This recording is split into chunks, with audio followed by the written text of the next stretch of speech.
So, karon kaning itay na to, need siya tahan og bagong update. So, mo ni atong ginabutangan na to siya updated firmware. So, para mo update kumbaga mura po ning cellphone ang ato ang mga lithium Powerwall battery kay gina-update pud siya. Pero as long as na-update na ni siya karon, no need na siya i-update as long as tagdugay mo gud gawas ang mga bagong update ani siguro mga 2 years. Uban 1 year mag-update pero as long as updated siya, wala siya problema.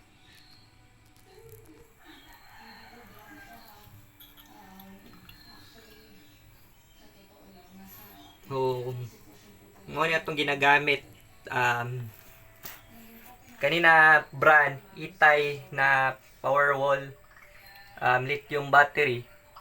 Ang ginagamit ani is a BMS upgrade version 1 0.5. So kumbaga mo ni ang platform niya or kumbaga mo ni iyang flashware. So kung natin flashware, napod tay firmware. So dara natin butang kaning user na naka-save diri sa ato ang desktop kanang Solason desktop mo na gi-download nato na firmware. So ato ang gisulod sa flashware ang atong firmware. So kana naga-update na siya o naga-upgrade na siya karon. So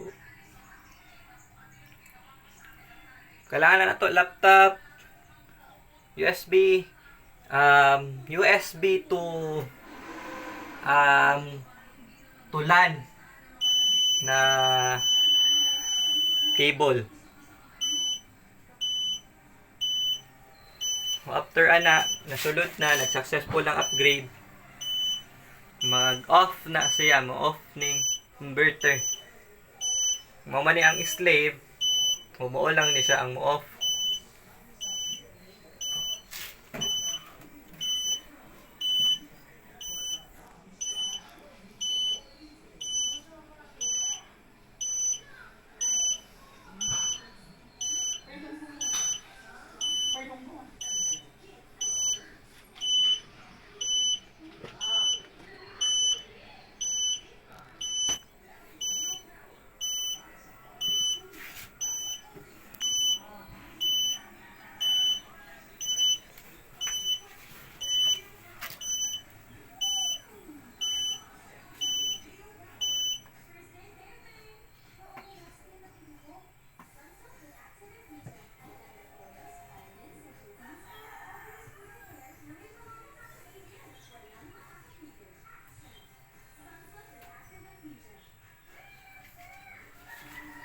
Ayaw ko kondre mo siya ni.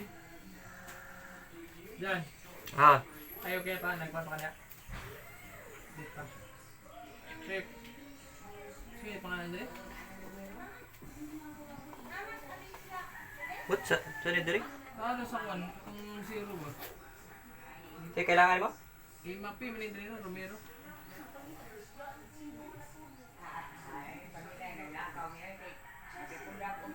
Address. Address. Address. What? Basa, Trento.